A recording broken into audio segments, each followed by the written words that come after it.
ಅಂಧಕಾರ ದೊರೆತನದಿಂದ ಅಗಮ್ಯವಾದ ಬೆಳಕಿನ ಕಡೆಗೆ ಪ್ರಾಣ ಕೊಟ್ಟು ಎಳೆದದ್ದು ನಿನ್ ಕೃಪೆಯೇ.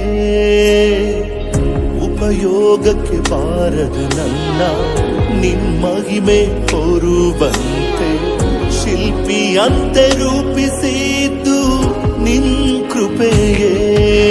ನಿನ್ನ ಕೃಪೆಯು ನನ್ನ ಕೈ ಹಿಡಿದು ನಡೆಸಿ ಉನ್ನತಗಳಲ್ಲಿ ಕೂರಿಸಿತು. ನಿನ್ನ ದಯೆಯು ನನ್ನ ಪ್ರತಿ ನ್ಯೂನತೆಯ ಮುಚ್ಚಿ ಅಲಂಕರಿಸಿ ಮೇಲೆತ್ತಿತು. ಪ್ರೀತಿಸುವೆನು ನಿನ್ನ, ಸೇವಿಸುವೆನು ನಿನ್ನ, ಆರಾಧಿಸುವೆ ನಿನ್ನ, ಯೇಸುವೇ.